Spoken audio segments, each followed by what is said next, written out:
Hello, students.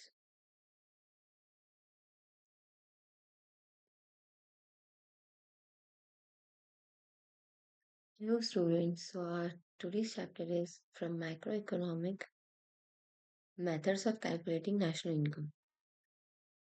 So, what is the meaning of national income? National income refers to the total monetary value of all goods and services produced by the normal resident of a country during a specific period, usually one financial year.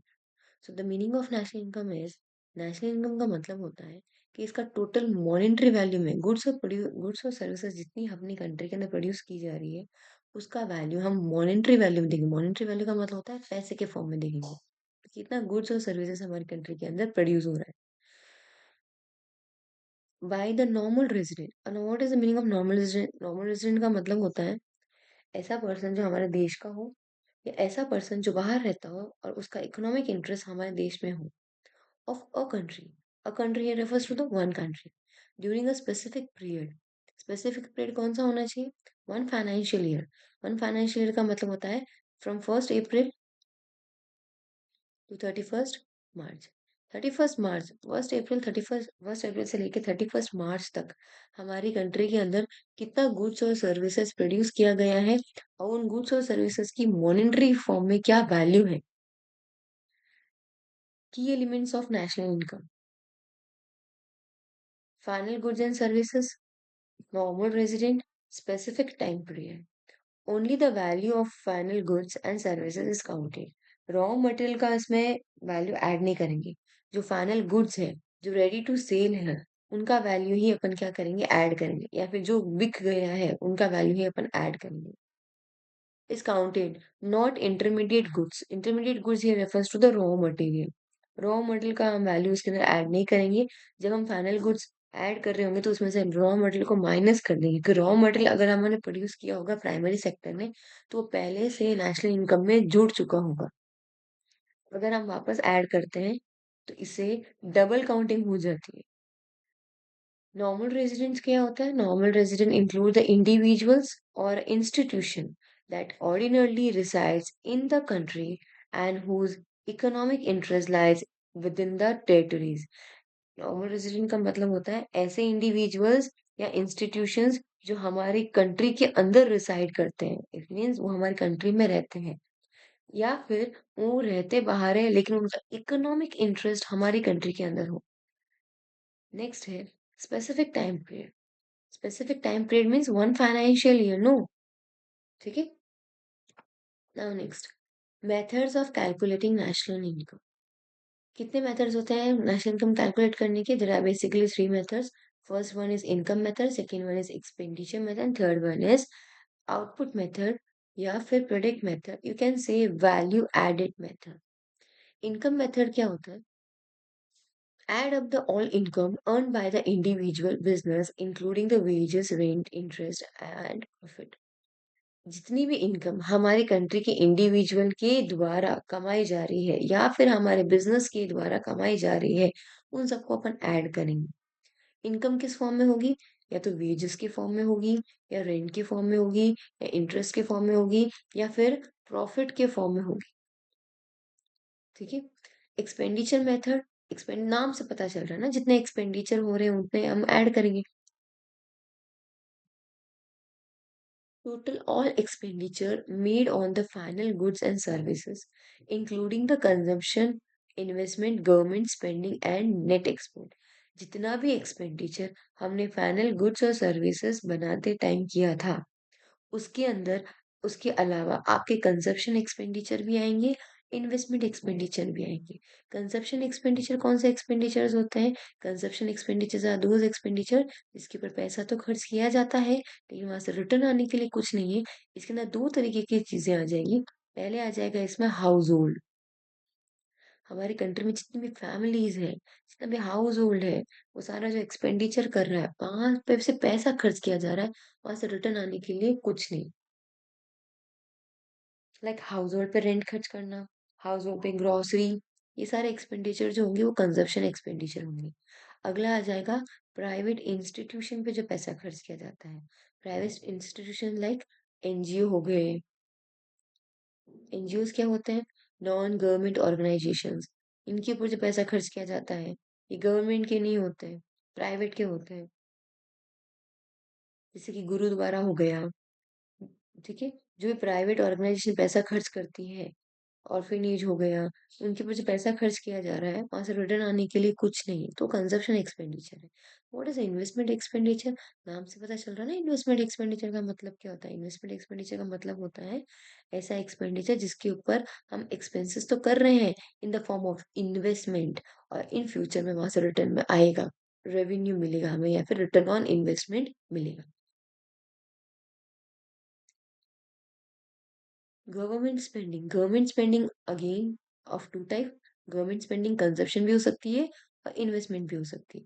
कुछ government के expenditure जो होते हैं वो consumption expenditure होते हैं, और कुछ गवर्नमेंट के एक्सपेंडिचर जो होते हैं that is investment expenditure. Government के कंजप्शन एक्सपेंडिचर कौन से होते हैं? ऐसे एक्सपेंडिचर गवर्नमेंट खर्च कर देती है और वहां से रिटर्न कुछ नहीं आता, हालांकि गवर्नमेंट स्कूल के अंदर पैसा खर्च करती है वो, ठीक है? गवर्नमेंट एम्प्लॉयज पे पैसा खर्च करती है, मिड डे मील प्लान करती है गवर्नमेंट स्कूल के अंदर।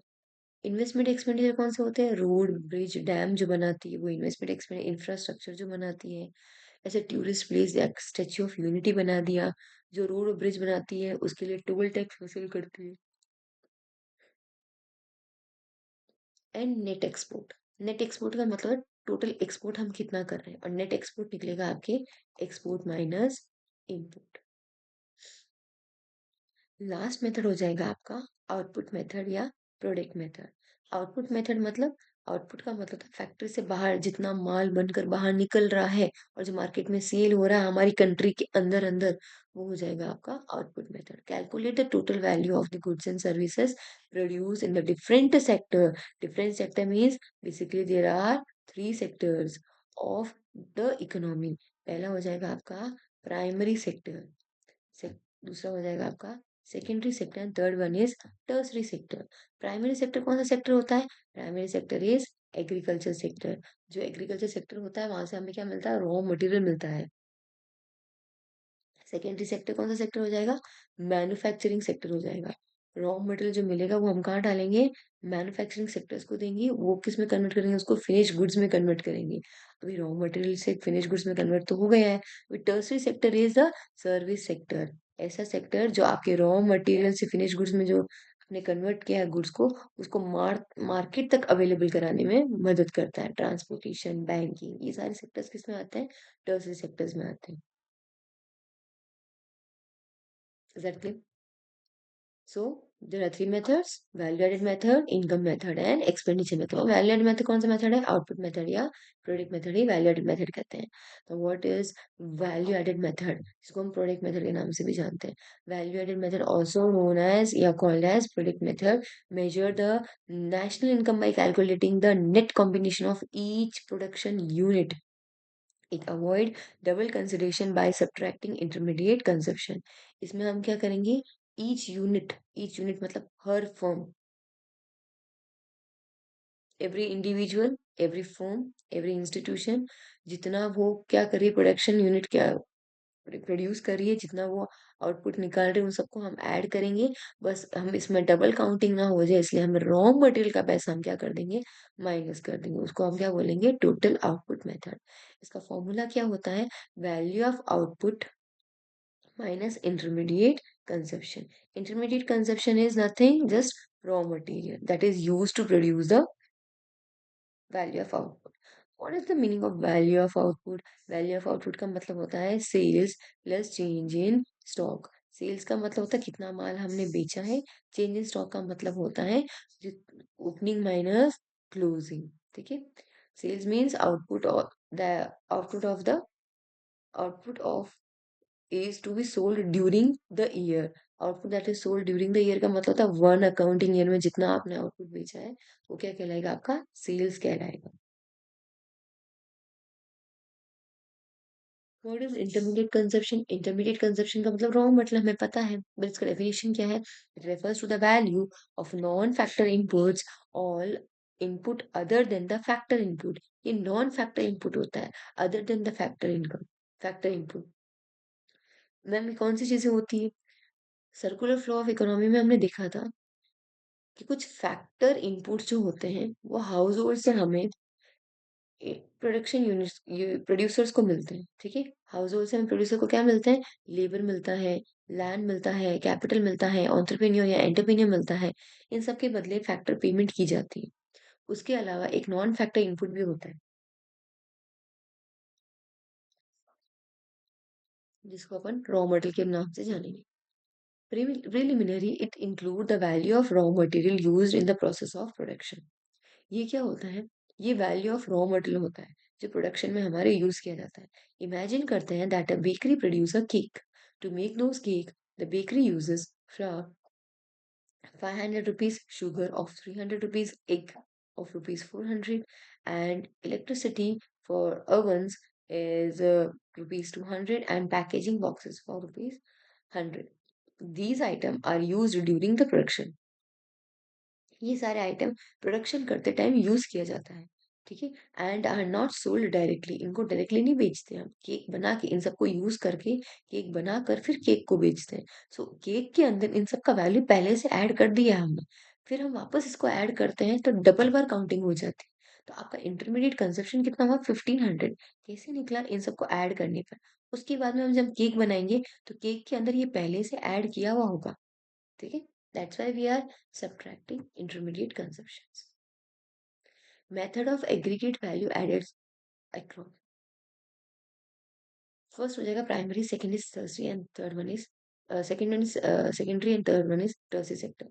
Primary sector is sector agriculture sector, forestry, fishing, fishing and mining. ये सेक्टर्स कौन से? एग्रीकल्चर यानी नेचर से जुड़ी हुई चीजें जो हमें जो मिलती है, जो हम रॉ मटेरियल के तौर पर यूज करते हैं, उसे हम क्या बोलेंगे? प्राइमरी सेक्टर बोलेंगे। Secondary sector is manufacturing sector और कंस्ट्रक्शन, जो रॉ मटेरियल को यूज करके उसके ऊपर मैन्युफैक्चरिंग, मैन्युफैक्चरिंग मतलब मैन जो फैक्ट्री में प्रोडक्शन करता है, ठीक है, जो मैन द्वारा बनाया जाता है, उसे हम मैन्युफैक्चरिंग सेक्टर यानी सेकेंडरी सेक्टर कहेंगे। Tertiary sector, tertiary sector is like a service sector, जो बैंकिंग, ट्रांसपोर्टेशन, एजुकेशन सेक्टर, जो आपके रॉ मटेरियल को फिनिश गुड्स में कन्वर्ट करने के बाद, सॉरी, जो मार्केट तक अवेलेबल कराने में आपकी हेल्प करता है, that comes under the tertiary sector. Each sector contribute in measure the separating separately and then summed of all is a GVA या फिर ग्रॉस वैल्यू एडेड और GDP at market price. Her sector market value पे काम कर रही, ठीक है। इन सबको ऐड करने के बाद आपके पास में आता है GVA. What is GVA? Gross value added, या फिर इसे हम कहते हैं जीडीपी। हमारी कंट्री के अंदर ये तीन सेक्टर ही है जो कि क्या करती है? प्रोडक्शन करती है ना। तो ये डोमेस्टिक ही होगा, हमारी कंट्री से बाहर हमने कुछ भेजा नहीं है और ना कंट्री से बाहर से कुछ लाया है हमारी कंट्री के अंदर। तो बाउंड्री के अंदर अंदर कितना चीजें प्रोड्यूस की जा रही है इन तीनों सेक्टर के द्वारा, तो ऑब्वियसली डोमेस्टिक ही होगी। अगर मार्केट प्राइस पे सेल कर रहे हैं तो क्या हो जाएगा आपका? मार्केट वैल्यू पे सेल करना। तो इन सबको ऐड करने पर या फिर वैल्यू एडेड मेथड के अकॉर्डिंग फॉर्मूला प्लस करने पर आपके पास में आता है जीवीए या फिर GDP at market price. It is the base of GD value added method. इससे हम क्या करेंगे? नेशनल इनकम कैलकुलेट करेंगे। Whenever the question is asking you to calculate national income, it means आपको कैलकुलेट करना है NNP F C. Why NNP F C? Why not NDP F C? क्योंकि domestic calculate करेंगे तो domestic territories के अंदर अंदर तो कुछ ऐसी कंपनीज भी जो है, जो फॉरेन कंट्री की है, जो अपने देश को पैसा भेज रही है, ठीक है। नेशनल करने से क्या हो जाएगा? नेशनल करने से हमारे देशवासियों का पैसा हमारे पास आ जाएगा, और जो दूसरे देश का पैसा है, जो दूसरे देश का पैसा जो हमारी कंट्री के अंदर कमाया जा रहा है, वो उनके देश को चला जाएगा, ठीक है। Why at factor cost? Why not at market price? Market price पे कैलकुलेट करेंगे तो डोंट यू थिंक इसमें गवर्नमेंट की इनकम भी आ जाएगी? हमें बस कितना कैलकुलेट करना है? हमारे देशवासियों के द्वारा कितना पैसा हमारी कंट्री में या हमारी कंट्री से बाहर रहने वाले पर्सन से कमाया जा रहा है, दैट्स इट। तो हमारे देशवासियों के द्वारा तो नेशनल से निकलेगा, और अगर गवर्नमेंट का नहीं निकलना तो फैक्टर से ही निकलेगा। Next, let's do a question of value-added method. On the basis of the following data about the economy, which is consist of the two firms, हम मानते हैं कि हमारी इकोनॉमी में कितनी फर्म्स हैं? ओनली टू फर्म्स हैं। और आपको क्या कैलकुलेट करना है? दोनों फर्म से आपको कैलकुलेट करना है। वैल्यू एडेड मेथड निकालना है आपको फर्म ए का और फर्म बी का। और आपको उसके अलावा क्या निकालना है, जीवीए या फिर जीडीपी एफसी। अभी वैल्यू एडेड मेथड निकालने को बोला है, तो वैल्यू एडेड मेथड से आपके पास में क्या निकलने वाला है, जीडीपी एमपी निकलने वाला है। और कुछ नहीं, आपको उसको कन्वर्ट करना है फैक्टर कॉस्ट के अंदर। इन्फॉर्मेशन आपको कितना दे रखा है, सेल्स दे रखा है आपको फर्म ए का, परचेज दे रखा है आपको फर्म बी बाय फर्म ए, मतलब ये तो बी ने परचेज किया है ए से, ठीक है।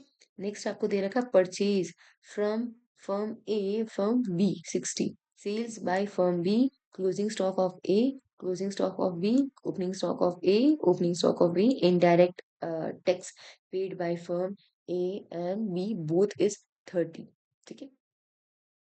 चलिए, value added method, value added method के अकॉर्डिंग हम वैल्यू ऐड निकालेंगे, तो निकालेंगे हम sales, sales plus change in stock. आप इसको स्विच भी कर सकते हो, it is completely your choice. Minus कर देंगे आईसी, आईसी का मतलब होता है इंटरमीडिएट कंसेप्शन। एंटायर हमारा सेल कितना हुआ है, सेल हुआ है मैम हमारा 100 का, बाय फर्म ए नो, ए का निकालना है। चेंज इन स्टॉक कितना है नहीं पता, साइड में आके निकालते चेंज इन स्टॉक कितना, change in stock closing minus minus opening, closing stock कितना आपका 20, ओपनिंग इज 25, माइनस का 5, ठीक है। तो यहाँ आ जाएगा, प्लस कर देंगे हम माइनस का 5, माइनस आईसी, आईसी मतलब इंटरमीडिएट कंजप्शन। फर्म ए ने कितना गुड्स बाहर से रॉ मटेरियल के तौर पर परचेज किया है और उसको फिनिश गुड्स में कन्वर्ट करने के लिए उसके अंदर यूज किया है, ठीक है। परचेज फ्रॉम फर्म बी, ए ने बी से परचेज किया है 40 का, सॉरी 40 रुपीज का, ठीक है। इन लैक्स में हो सकता है, ठीक है, इन 40 lakhs का। तो योर आंसर इज 55 lakh। तो 55 lakh is your GDP MP, ठीक है। तो आपका वैल्यू एडेड कैलकुलेट हुआ है फर्म ए का। ऐसे कैसे हम वैल्यू एडेड निकालेंगे फर्म बी का, sales plus change in stock minus IC. सेल्स कितना है जो फर्म बी ने किया है, that is 200 lakh, plus change in stock नहीं पता, साइड में आके कैलकुलेट करते हैं।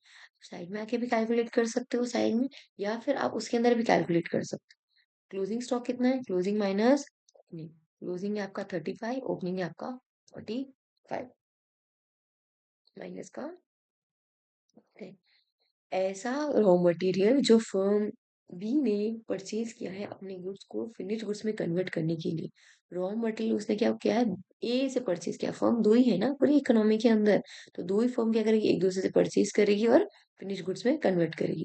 कितना परचेज किया है इन्होंने रॉ मटेरियल, 60 लाख का, 60 लाख का इन्होंने क्या किया है रॉ मटेरियल परचेज किया। तो answer is 1 lakh 130 lakh, 130 lakh is your GDP MP. Ma'am कैसे निकला GDP MP, value added method से जीडीपी एमपी ही निकलता है, इसका बेस जीडीपी एमपी ही है। क्योंकि आपकी टोटल फर्म कितनी है, दोनों फर्म अगर प्रोड्यूस करेगी तो डोमेस्टिक प्रोडक्शन होगा, दोनों फर्म अगर सेल करेगी तो मार्केट प्राइस पे सेल करेगी, ठीक है। तो value added of firm by firm A कितना है 55 लाख, और फर्म बी के द्वारा कितना है 30 लाख। अब हमें क्या कैलकुलेट करना है, आपको निकालना है जीवीए या फिर जीडीपी एफसी निकालना है। ये अपने पास में जीडीपी एमपी था, हमें क्या निकालना है एफसी निकालना है, दोनों फर्म का ना। तो हम क्या करेंगे, फर्म ए और फर्म बी दोनों को प्लस करने के बाद, तो दोनों को प्लस करने के बाद में आपके पास में क्या निकल जाएगा, टोटल आपकी कंट्री के अंदर प्रोडक्शन कितना किया जा रहा है, ठीक है। तो इस पे आ जाएगा GDP MP.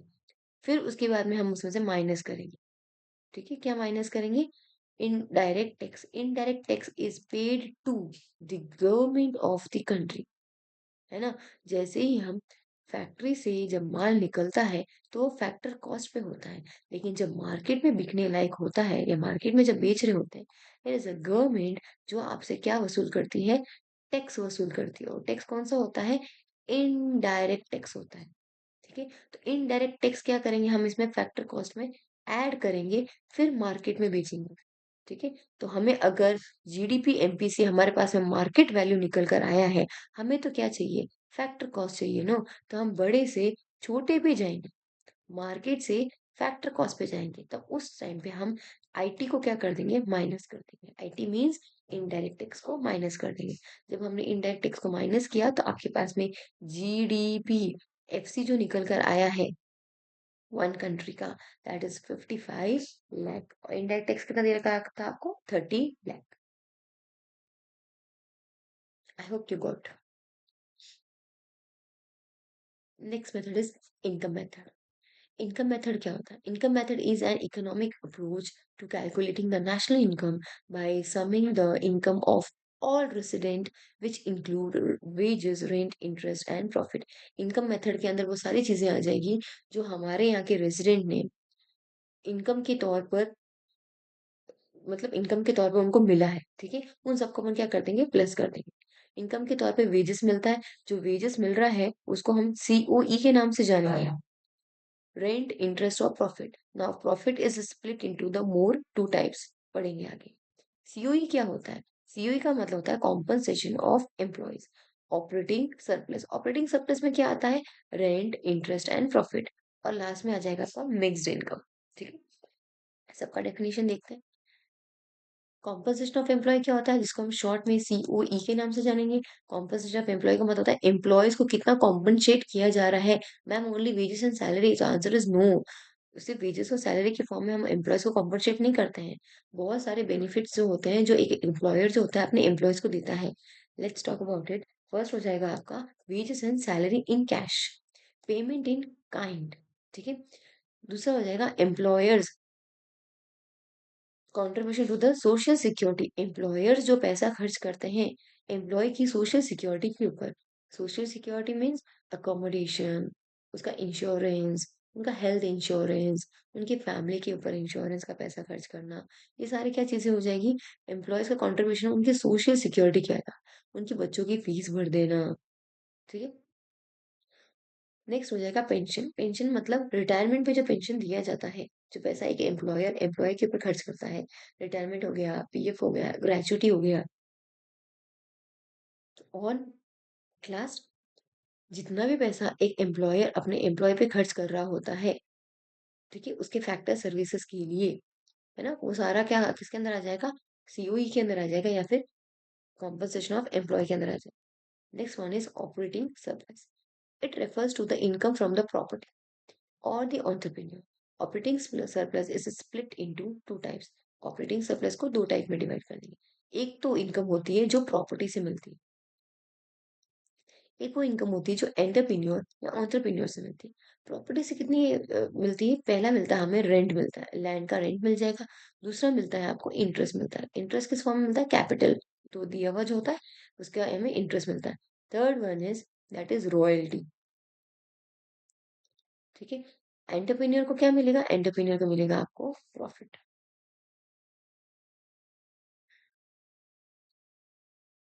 Clear? Now, I told before also that profit is split into the three types. Profit is further split into the three types: dividend, corporate profit tax या corporate tax। अगला हो जाएगा अनडिस्ट्रीब्यूटेड प्रॉफिट। प्रॉफिट हमने split कर दिया था, हम profit बांट देते हैं ना, जब प्रॉफिट मिलता है तो हम क्या करते हैं, शेयर होल्डर्स को डिविडेंड के तौर पर शेयर होल्डर को पैसा दे देते हैं। कॉर्पोरेट प्रॉफिट टैक्स चुका देते हैं गवर्नमेंट को। अनडिस्ट्रीब्यूटेड प्रॉफिट जो इस कंपनी के पास में रहता है, ठीक है,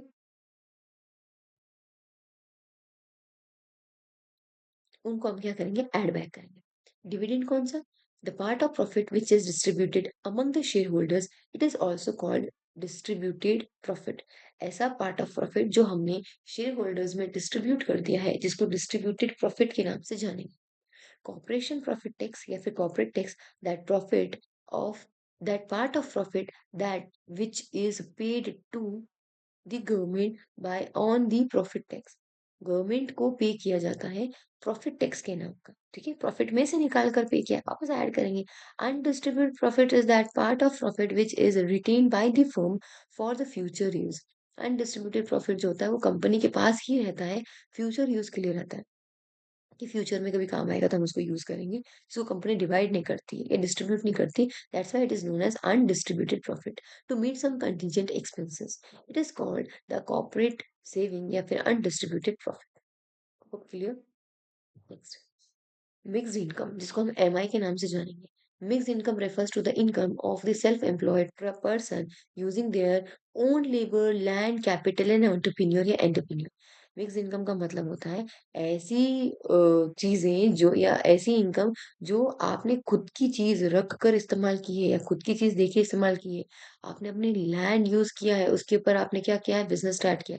अगर आपका खुद का लैंड नहीं होता तो शायद उसका रेंट देना पड़ता, वो तो आपकी इनकम जो आपकी बच रही है वो भी इसके अंदर ऐड करेंगे। लेबर, लेबर अगर हम खुद की घर की यूज कर लेते हैं, अगर हम खुद के घर की लेबर यूज नहीं करते हैं तो बाहर से लेबर मंगानी पड़ती, उनको हम पैसा देते हैं। और जो खुद की घर की लेबर हम यूज कर रहे हैं उनको हम पैसा देना पड़ रहा है, नहीं नहीं देना पड़ रहा है। तो वो पैसा जो आपका बच रहा है, that is known as your mixed income, यानी कि सेल्फ एम्प्लॉयड इनकम। कैपिटल बाहर से नहीं लाए हैं, इंटरेस्ट चुकाना नहीं पड़ रहा है, लेकिन अगर लाते तो इंटरेस्ट चुकाना पड़ता, कितना होता वो भी हम ऐड करेंगे। Entrepreneur in their household enterprises, these incomes are mixed of wages, rent, interest and profit. Sorry, that is why it is called mixed income. Separate estimations of the wages, rent, interest and profit is not possible. इनका अलग से estimation करना possible नहीं होता है, इसलिए जो भी सेल्फ एम्प्लॉयड चीजें होगी हम सब उसको इसमें ऐड कर देंगे और मिक्स इनकम के तौर पर जानेंगे। ठीक है मैम। वैल्यू एडेड मेथड से तो जीडीपी एमपी बेस निकला था। इनकम मेथड से क्या बेस निकलेगा? इनकम मेथड पे हमें कहीं भी ऐसा नहीं बताया कि गवर्नमेंट का इंटरफेरेंस होगा या गवर्नमेंट को हमने कुछ पैसा चुका। साथ साथ में ये भी कहीं नहीं बताया है कि फॉरेन कंट्री का पैसा जो है वो फॉरेन कंट्री भेज दो, और जो हमारी कंट्री का पैसा है जो हम बाहर से ले आएंगे, ऐसा कहीं नहीं बताया है। तो इसका मतलब है हम इससे क्या क्या हमारे इससे क्या निकलेगा, इन सबको ऐड करने पर या सम करने पर हमारे पास में निकलेगा NDP FC, net domestic production at factor during one accounting year. Clear? NDPF से निकलने के बाद आपको इसमें कन्वर्ट करना है इसको एनएनपीएफसी के अंदर। इस चैप्टर के अंदर बस दो बातें याद रखनी। First one is the formula and second one is the base. एक बार आपको फॉर्मूला याद हो जाए, बेस याद हो जाए, उसके बाद में conversion is very simple. Conversion के तौर पे क्या करना है, जो भी आपके पास में निकल कर आया है फॉर्मूले से जो बेस, उसको आपको net national production at factor cost में कन्वर्ट करना है। That's it, very simple. Formula क्या हो जाएगा इनकम मेथड का? COE plus operating surplus, that is split into the two types, no, and mixed income। इन सबको प्लस करने पर, सम करने पर हमारे पास में आता है NDPFC। इसके अंदर हम क्या करेंगे, ऐड करेंगे what, net factor income from abroad. ये थोड़ा इधर चला गया है ना, net factor income from abroad. तब जाके क्या निकल कर आएगा आपके पास में, आपके पास में निकल कर आएगा NNPFC। ठीक है, ये फॉर्मूला सही लिखा हुआ है। COE plus operating surplus plus mix income plus NFIA, तो आपके पास में आ जाएगा NNPFC। नेक्स्ट क्वेश्चन करते हैं। From the given data using income method आपको कैलकुलेट करना है net domestic income, gross domestic income, net national income, net national production at market price. क्या क्या है आपके पास में इंफॉर्मेशन? इनडायरेक्ट टैक्स है, सब्सिडीज है ना, डेप्रिसिएशन है, मिक्स्ड इनकम है, ऑपरेटिंग सरप्लस है, net factor income from abroad है जो कि माइनस में है, एंड सीओई है। ऑपरेटिंग सरप्लस आपको ऑपरेटिंग सरप्लस के नाम से ही दिया है, कोई स्प्लिट नहीं हुआ है, आपको ऐड करने की जरूरत नहीं है। ठीक है, चलिए क्वेश्चन करते हैं।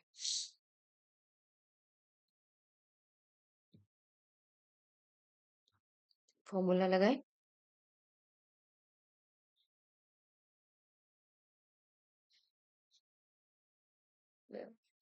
सर, फॉर्मूला लगाते हैं। ए, क्या निकालना है आपको? Net domestic income, net domestic income, domestic income निकालनी, तो आपका फॉर्मूला हो जाएगा सी ओ COE plus OS plus MI। COE कितना दे रखा है? COE कॉम्पनसेशन ऑफ एम्प्लॉय दे रखा है आपको 24,000, OS is 10,000 and MI is 28,000। 24,000, 10,000 and 28,000. Answer is 62,000. 62,000 क्या निकला आपका? NDP SC. ठीक है. डी. क्या कैलकुलेट करना है? Gross domestic income. Gross calculate करना है ना. हमने क्या कैलकुलेट किया है? नेट. आपको चाहिए ग्रॉस डोमेस्टिक इनकम. क्लास हमारे पास है net domestic income.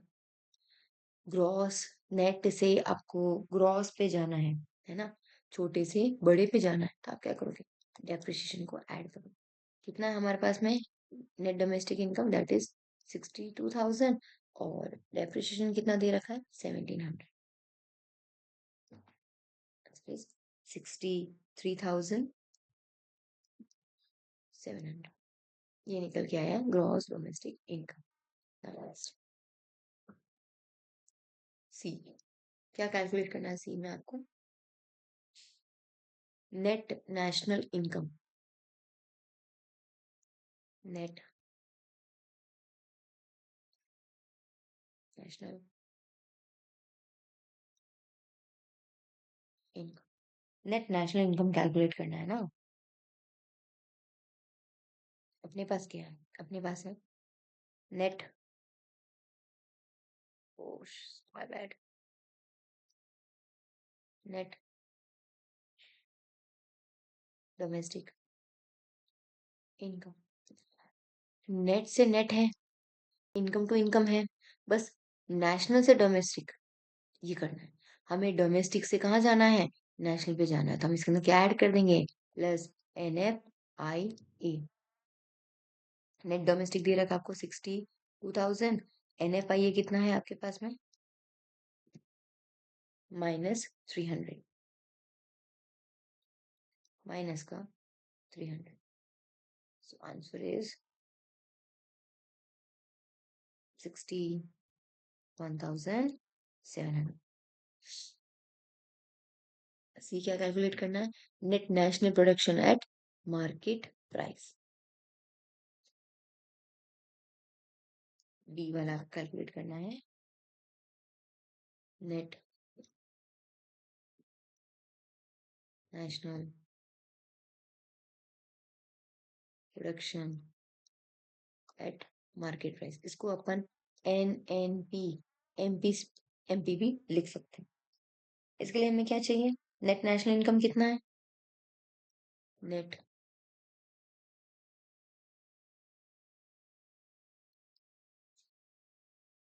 National income है ना. उसमें हम क्या कर देंगे? Plus plus plus NIT. NIT कैसे निकलता है? IT minus minus subsidy. Net national income है आपका 61,700. 61,700 प्लस NIT. IT कितना है?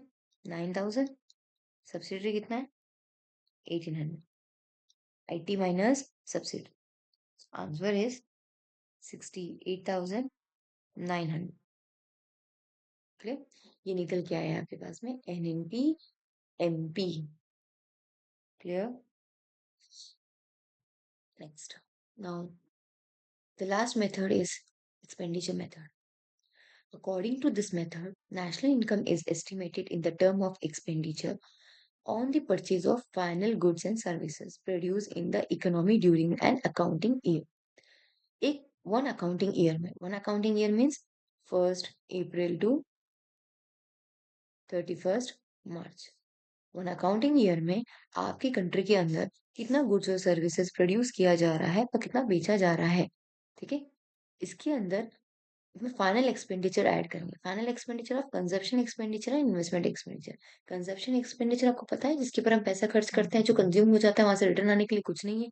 इन्वेस्टमेंट एक्सपेंडिचर, हमने एक्सपेंडिचर तो किया है, वहां से हमें रिटर्न ऑन इन्वेस्टमेंट मिलेगा। ठीक है। इसको आप कंजप्शन इन्वेस्टमेंट मेथड के नाम से भी जानते हो। इसको इनकम डिस्पोजल मेथड के नाम से भी जानते हैं। Estimations of the expenditure on the final goods produced during the year within the domestic territories of a country. One accounting year में within the domestic territories हमारी कंट्री के अंदर अंदर कितना चीजें प्रोड्यूस की जा रही है, कितना गुड्स प्रोड्यूस किया जा रहा है, वो वो कैलकुलेट करेंगे। Is equal to the market value, GDP MP. हमारी कंट्री में जो भी चीजें प्रोड्यूस की जा रही है, उन सबको प्लस करने पे जितना जो आइटम आता है, बेस निकल के आता है, दैट इज जीडीपी एमपी। अब हमें इसको किस में कन्वर्ट करना है? एनएनपी एफसी के अंदर, यानी कि नेशनल इनकम के अंदर कन्वर्ट करना है। क्या दे रखा है? पीएफसीई, यानी कि private final consumption expenditure.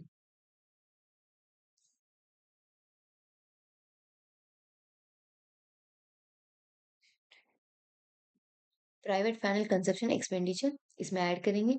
Private final consumption expenditure is split into two types, house hold and NGOs, या प्राइवेट इंस्टीट्यूशन। जो खर्चा कर रही है, जो सिर्फ एक्सपेंडिचर कर रही है, वहां से रिटर्न आने के लिए कुछ नहीं है, that's why it is known as consumption expenditure. ठीक है। फिर आ जाएगा आपका government final consumption expenditure. Government के कुछ फाइनल कंजप्शन एक्सपेंडिचर, गवर्नमेंट कुछ एक्सपेंडिचर करती है जो कि कंजप्शन एक्सपेंडिचर, जैसे कि mid day meal of the government school. ठीक है। साथ साथ में पेंशन देती है गवर्नमेंट, ओल्ड एज पेंशन। ठीक है। इन्वेस्टमेंट एक्सपेंडिचर, इन्वेस्टमेंट एक्सपेंडिचर ऐसा एक्सपेंडिचर जो हमने इन्वेस्टमेंट के तौर पर किया है, जो हमारा कंज्यूम नहीं हुआ है, इन फ्यूचर इसमें रिटर्न कुछ ना कुछ तो होगा। इसमें कौन से एक्सपेंडिचर आते हैं? बिजनेस फिक्स्ड इन्वेस्टमेंट, बिजनेस के अंदर जो फिक्स इन्वेस्टमेंट किया है, फिक्स एसेट को जो परचेज किया है, वो सारी चीजें।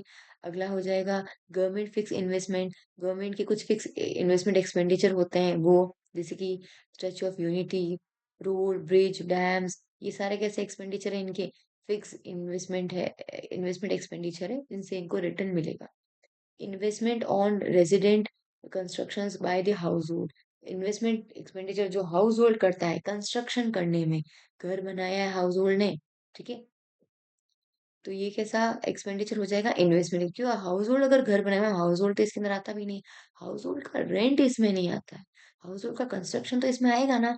अगर हम घर खरीदते हैं, उसके ऊपर हमने एक्सपेंडिचर किया है, तो क्या वो कंज्यूम हो गया क्या? वो तो इन फ्यूचर में हम बेचेंगे तो हमारा हमें पैसा तो वापस मिलेगा ना, उससे ज्यादा मिलेगा।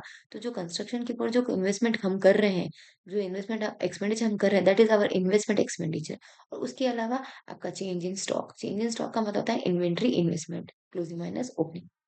और last item is net export. Net export मतलब टोटल एक्सपोर्ट हम कितना कर रहे हैं, हमारे कंट्री के अंदर जो गुड्स और सर्विसेज बनाई जा रही है, उसको हम फॉरेन कंट्री में बेचते हैं।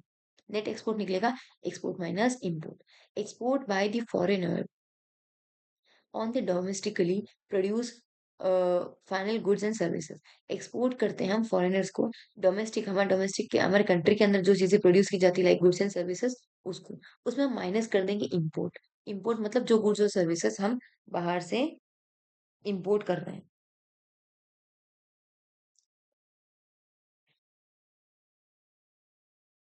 ठीक है। फॉर्मूला क्या होता है इसका? फॉर्मूला होता है C plus G plus I plus X minus export minus import. इसके अलावा फॉर्मूला क्या हो सकता है? इसके अलावा फॉर्मूला हो सकता है P F C E plus G F C E plus G D C C F plus N E. PFCE private final consumption expenditure, government final consumption expenditure, gross domestic capital formation. Gross domestic capital formation क्या होता है? वही investment expenditure जो है वो। ठीक है। और नेट एक्सपोर्ट। ठीक है। पीएफसी तो यहाँ दे रखा है, जीएफसी ये रहा। जीडीसीएफ में क्या होता है? इन्वेस्टमेंट एक्सपेंडिचर में जो भी चीजें आती है वो कैपिटल फॉर्मेशन, कैपिटल फॉर्मेशन में जो पैसा हमने लगाया है वो फॉर्मेशन होगा ना, बढ़ेगा पैसा, उसे हम बोलेंगे gross domestic capital formation. Last में आ जाएगा आपका नेट एक्सपोर्ट। इन सबको प्लस करने से आपके पास में क्या है, इन सबको प्लस करने पे हमारे पास में आएगा जीडीपी एमपी। फिर इसको हमें कन्वर्ट करना है एनएनपी एफसी। देखिए क्वेश्चन देखते हैं। क्वेश्चन क्या है? क्वेश्चन है calculate national income by using the expenditure method. Expenditure method use करके आपको नेशनल इनकम कैलकुलेट करना है। Wait a minute, wait a minute. चलिए, प्राइवेट फाइनल कंजप्शन एक्सपेंडिचर कितना दे रखा है आपको? 3000 का। गवर्नमेंट फाइनल कंजप्शन एक्सपेंडिचर कितना दे रखा है? 1500 करोड़, है ना? और एग्रीगेट लेवल पे है, that's why. Gross domestic capital formation, I told you, business investment के नाम से नहीं आएगा, जीडीसीएफ के नाम से आएगा। अगर ये स्प्लिट होता तो हम क्या करते हैं, उन सबको ऐड करते, तब जाके क्या बनता? Capital formation, gross domestic capital formation बनता, that is 700 crore. Net export कितना है? एक्सपोर्ट है हमारे पास में 400 करोड़ का, और इम्पोर्ट है आपके पास में 500 करोड़ का। तो एक्सपोर्ट माइनस इम्पोर्ट, एक्सपोर्ट है आपके पास में 400 और इम्पोर्ट है आपके पास में 500, तो आपके पास में आया है नेट एक्सपोर्ट है वो है माइनस का 100 करोड़। ठीक है। Consumption of fix capital, consumption of fix capital का मतलब होता है depreciation.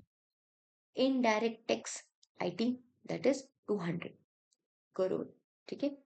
Net factor income from abroad, that is 20 crore. चलिए स्टार्ट करें। एक्सपेंडिचर मेथड से फॉर्मूला निकलता है P F C E, private final consumption expenditure, G F C E, government final consumption expenditure, G D C F, gross domestic capital formation, N N E, net export. PFC ही कितना दे रखा है? PFC दे रखा है 3000 और GFC दे रखा है 1500। ये है आपका 3000, ये हो जाएगा आपका 1500 करोड़, और जीडीसीएफ, जीडीसीएफ दे रखा है 700।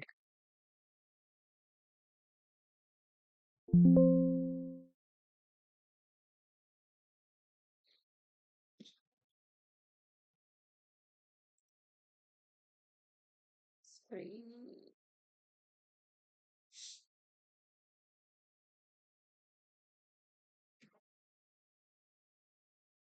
ठीक है। जीडीसीएफ कितना दे रखा था?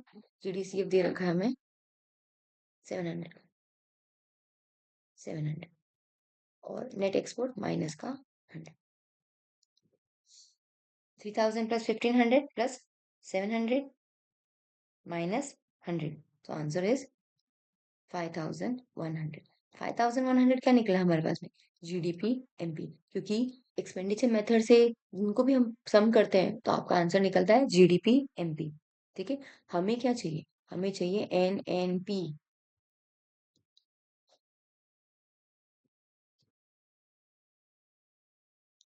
हमें चाहिए N N P F C. हमारे पास क्या है? हमारे पास में है जीडीपी एमपी। क्या करेंगे? नेट से ग्रॉस से नेट पे जाना है, तो हम कर देंगे माइनस डेप्रिसिएशन। ठीक है। और डोमेस्टिक से नेशनल जाना है, plus N F I A, और मार्केट से फैक्टर पे जाना है, minus N I T. Gross domestic cap, sorry, gross domestic production कितना हुआ आपका? 5100 करोड़। डेप्रिसिएशन कितना है आपका? Dep is 100 crore, 100 crore. Net factor income from abroad कितना है? Net factor income from abroad is 200 crore.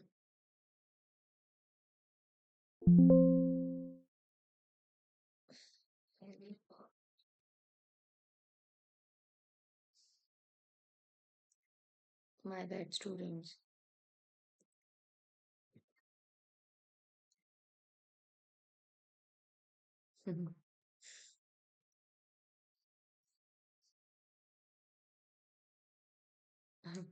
Okay. Net factor income from abroad कितना था? Net factor income from abroad is 20 crore, 20 crore, minus NIT कितना है? NIT is already given, that is 200 crore. So 5,000 minus 100 crore plus 20 minus 200, that is 4,820. 4,820, ये क्या निकल के आया? NNPFC. Is that clear? I hope you got. ठीक है, चलिए थोड़ा सा रिवाइज कर लेते हैं. नेशनल इनकम कैलकुलेट करना है आपको. नेशनल इनकम कैलकुलेट करने के लिए आपको क्या करना पड़ेगा? आपके कंट्री के अंदर जितना गुड्स और सर्विसेज प्रोड्यूस किया जा रहा है उनको मॉनेटरी फॉर्म में कन्वर्ट करना है. और साथ साथ में हमारी कंट्री नॉर्मल रेजिडेंट के द्वारा जितना प्रोड्यूस किया जाए, नॉर्मल रेजिडेंट मीन्स ऐसा पर्सन जो हमारी कंट्री के अंदर रहता हो, या ऐसा पर्सन जो हमारे कंट्री में ना रहकर उसका इकोनॉमिक इंटरेस्ट हमारी कंट्री में हो, उसके द्वारा जितनी भी इनकम कमाई जा रही है वो भी हम इसके अंदर ऐड करेंगे. Of one specific year, specific period, that is 1 April to 31 March. ठीक है. की एलिमेंट्स कौन से हो जाएंगे? फाइनल गुड्स आने चाहिए इसके अंदर, नॉर्मल रेजिडेंट के द्वारा पैसे कमाया जाना चाहिए और स्पेसिफिक टाइम का ही होना चाहिए, यानी वन अकाउंटिंग ईयर का. मेथड्स कितने हैं कैलकुलेट करने के? 3 मेथड होते हैं: income method, expenditure method and value add method. इसको हम आउटपुट मेथड या फिर प्रोडक्ट मेथड के नाम से भी जानेंगे. Value add method, income method and expenditure method. Value add method का फॉर्मूला क्या होता है? Value of output minus intermediate consumptions. Value of output का मतलब होता है sales plus change in stock. Change in stock means closing minus opening. Intermediate consumption का मतलब होता है raw material that is used to produce a finished goods. There are three sectors in the country: primary sector, secondary sector and tertiary sector. तीनों sector के द्वारा जितनी भी income कमाई जा रही है उसे हमें बेस क्या निकल कर आएगा? GDP MP. ठीक है. तो solving this questions, income method. Income method का मतलब क्या होता है? हमारी कंट्री में कितनी इनकम जनरेट की जा रही है. ठीक है. कौन कौन इनकम कमा रहा है हमारी कंट्री में, इनकम कमा रहे हैं, किस फॉर्म में कमाई जा रही है? वेजेस, रेंट, इंटरेस्ट और प्रॉफिट के नाम का. वेजेस जो एम्प्लॉयज के द्वारा कमाई जाती है, एम्प्लॉयर देता है उन्हें, तो कॉम्पनसेशन ऑफ एम्प्लॉय यानी COE, operating surplus and MI. COE का मतलब होता है whatever the employer is giving direct और indirect form to the employees, है ना. बेनिफिट जो भी एक एम्प्लॉयर एम्प्लॉय को दे रहा है, डायरेक्ट फॉर्म में हो या इनडायरेक्ट फॉर्म में हो, जैसे कि wages and salary, in the cash payment in kind, employees contribution to the social security, pension और रिटायरमेंट, ये सारे बेनिफिट कौन देता है? एम्प्लॉयर देता है एम्प्लॉयज को. तो ये सीओई के अंदर ऐड होगा. अगला आ जाएगा operating surplus. Operating surplus is split into the two types: property पे और एंटरप्रेन्योर पे. प्रॉपर्टी उसमें अंदर जाएगा रेंट, इंटरेस्ट और रॉयल्टी. और एंटरप्रेन्योर का हो जाएगा profit. Now profit is also split into the two types: dividend, corporate profit tax and undistributed profit. MI का मतलब होता है मिक्स्ड इनकम. मिक्स्ड इनकम का मतलब सेल्फ एम्प्लॉयड इनकम. ऐसी इनकम जो हमने हमारे घर के ही कुछ चीजें यूज की, जैसे लैंड, लेबर, कैपिटल, हमने हमारे घर के ही यूज कर ली हैं, बाहर से नहीं की. अगर बाहर से करते तो हमें उनको पेमेंट करना पड़ता, लेकिन जो पैसा हमारा बच गया है वो चीजें हम इसके अंदर एमआई के नाम पे ऐड करेंगे. और COE plus OS plus MI करने पर आपका जो बेस निकल कर आता है that is NDP FC. NDP को आपको नेशनल इनकम में कन्वर्ट करना है. फॉर्मूला है COE plus operating surplus plus MI is equal to NDP. उसमें ऐड करेंगे N, net factor income from abroad, NFI. Ignore this one. ये इसका फॉर्मूला. After solving the question, expenditure method. Expenditure method का मतलब होता है हमारी कंट्री किसके ऊपर एक्सपेंडिचर करे, कितना कितना पैसा खर्च कर रही है. तो एक्सपेंडिचर दो टाइप के होते हैं: consumption expenditure and investment expenditure. Consumption expenditure वो एक्सपेंडिचर होते हैं जो एक्सपेंडिचर करने के बाद में वो चीजें हमें वापस रिटर्न में आने के लिए कुछ नहीं है, जो कि क्या हो जाती है? कंज्यूम हो जाती है. ठीक है. और इन्वेस्टमेंट एक्सपेंडिचर ऐसा एक्सपेंडिचर जिसके ऊपर हम एक्सपेंडिचर करते हैं in the form of investment, जहाँ से रिटर्न ऑन इन्वेस्टमेंट होगा. ठीक है. इसका फॉर्मूला क्या होता है? Private final consumption expenditure. Private final consumption expenditure का मतलब होता है house hold expenditure and NGO, जो प्राइवेट सेक्टर खर्चा कर रही होती है. Government final consumption expenditure government expenditure कर रही होती है. कुछ गवर्नमेंट की फाइनल एक्सपेंडिचर कंजप्शन एक्सपेंडिचर भी होते हैं, जैसे कि मिड डे मील हो गया, गवर्नमेंट एम्प्लॉय को पेमेंट हो गया. ठीक है? ओल्ड एज पेंशन हो गया, ये सारे एक्सपेंडिचर जो होते हैं वो गवर्नमेंट के कंजप्शन एक्सपेंडिचर होते हैं। इन्वेस्टमेंट एक्सपेंडिचर का मतलब होता है ये गवर्नमेंट के द्वारा भी किए जाते हैं और ये प्राइवेट फर्म के द्वारा भी किए जाएँगे। यानी कि बिज़नेस पे जो फिक्स इन्वेस्टमेंट कर रहे हैं, बिज़नेस पे फिक्स इन्वेस्टमेंट का मतलब होता है फिक्स एसेट पे जो इन्वेस्टमेंट कर रहे हैं। एसेट पे इन्वेस्टमेंट किया तो वो हमारा खर्चा तो है लेकिन इन एक एसेट तो क्रिएट हो गई। गवर्नमेंट की फिक्स इन्वेस्टमेंट जैसे कि स्टैच्यू ऑफ यूनिटी बना देना, ठीक है, रोड, ब्रिज, डैम बना देना, ये सब जो गवर्नमेंट बनाती है, उसके बदले उनसे क्या करती है चा फीस चार्ज करती है that is in the form of toll tax, ठीक है? नॉर्मल रेज़िडेंट जो हमारे कंट्री के हैं या हाउसहोल्ड जो हो, उन्होंने कंस्ट्रक्शन के ऊपर क्या कर दिया है, एक्सपेंडिचर किया है। कंस्ट्रक्शन कंस्ट्रक्शन के ऊपर एक्सपेंडिचर का मतलब होता है जो उन्होंने घर बनाया है, ठीक है? एक्सपेंडिचर है मैम, हाउसहोल्ड का एक्सपेंडिचर है, बट अगर रेंट देते तो कंजप्शन एक्सपेंडिचर होता ना, लेकिन अगर आप घर बना रहे हो, तो खर्चा तो कर रहे हो लेकिन आपकी एक एसेट क्रिएट हो गई ना, तो आपको वो इन्वेस्टमेंट हो गया, ठीक है? इन्वेंटरी इन्वेस्टमेंट का मतलब होता है change in stock. Change in stock आता है आपके क्लोजिंग माइनस ओपनिंग, ठीक है? नेट एक्सपोर्ट, एक्सपोर्ट कितना कर रहे हैं हम? एक्सपोर्ट कर रहे हैं हम, माल जब बेचेंगे बाहर तो हमारे कंट्री में क्या आएगा? पैसा आएगा, ठीक है? तो नेट एक्सपोर्ट ही लेंगे, नेट इम्पोर्ट नहीं। नेट इम्पोर्ट करने से हमारे कंट्री से पैसा जाएगा ना, तो जो चीज़ आपको निकालनी है वही चीज़ आपको आगे रखनी है, एक्सपोर्ट माइनस इम्पोर्ट। एक्सपोर्ट जो हम फॉरेनर्स को कर रहे हैं हमारे डोमेस्टिक कंट्री के अंदर से हम गुड्स और सर्विसेज बेच के माइनस कर देंगे उसमें से इम्पोर्ट ऐसी चीज़ें जो हम फॉरेन कंट्री से मंगा रहे हैं, प्रोड्यूस कर रहे हैं फॉरेन कंट्री में और हम वहाँ से मंगा रहे हैं, इम्पोर्ट कर रहे हैं। इन सब के सम करने पे हमारे पास में आता है जीडीपी एमपी और इस जीडीपी एमपी को हमें कन्वर्ट करना है एनएनपी एफसी के अंदर। इस फॉर्मूले को आप इस फॉर्म में भी लिख सकते हो पीएफसीई प्लस जीएफसीई प्लस जीडीसीएफ प्लस एनी। इसके अलावा आप इसे लिख सकते हो सी प्लस जी प्लस आई, यानी C means consumption expenditure, government का कंजप्शन एक्सपेंडिचर, इन्वेस्टमेंट एक्सपेंडिचर और net export. I hope it's that clear. Thank you students.